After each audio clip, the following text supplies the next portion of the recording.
Sinibingelele eNingizimu Afrika uyena kunelo la cha ngihleli nodokotela ukhokhovula uyaziwa uDr Mnguni le phansi eMthwalume depend ukuthi usukuphi ke wena dokotela uyaphila Siyaphila dokotela kunjani?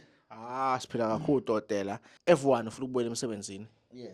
uDokotela Mnguni last year kwaba nenkinga eningi ye-traffic kwase kufanele ukuthi kubizwe ama-traffic cop azogada abantu kodwa ke cha akwenzekanga lokho bonke abantu bayaphepha kahle Mhla ka-15 January.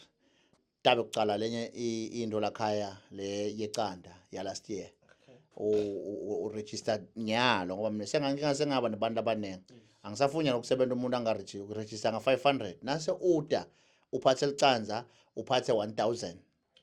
Sekuyaqala ke lapha sisitha nje labafuna umsebenzi labane ma case labanani nangabe nje ufuna umsebenzi uneliqala uya enkantolo la uya khona sizabe sivula umnyaka uthi ke lo munye hawu tonke into titabe cheap ngemhla ka15 no akusiko ukuthi tabe kumhla ka15 kuphela itabe icala mhla ka15 January until 15 February lokusho ukuthi into lena 30 days.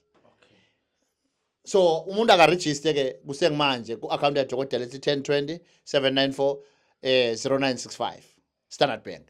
Okay. Le yamaqanda dokotela. Umuntu uphatha iqanda yena. Iqanda afuna lize nayo ngoba naso ulithenga la ekhaya u100 lilodwa.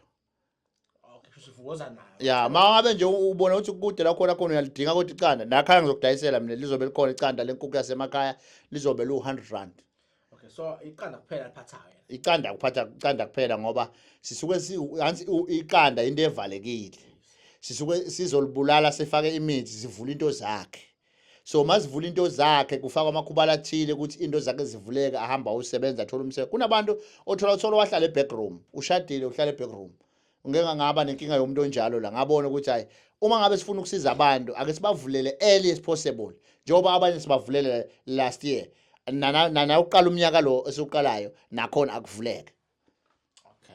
U500 rand engufakayo before ngifike kudokotela kwenumber evela escreen account number ikhona ku screen ebese mase ngifikile ngiphatha iqanda elodwa Uphatha iqanda elilodwa ebese ngiphatha ke no 1000 rand. Yes uthi ke lo munye awaba cheap kangaka umnguni akubiza ka masikhulumelwa ukumixa umuntu ongasebenza emsebenzini sikhumbule ukuthi akasebenzi lo muntu ufuna sikuqabanga lokuthi usesimene esithile uyoze yena abuya tolanza thindo tala ekhaya bohlanga lemali bomlingise encoba sekaphumelele kuloko lokuncane laqale ngakho kumqoka ke ukuthi umuntu umqale phansi kuyajabulisa kubona laba abantu lesicale nabo eminyakeni lendlule umbone lo msolo consistent a improve impilo yakhe.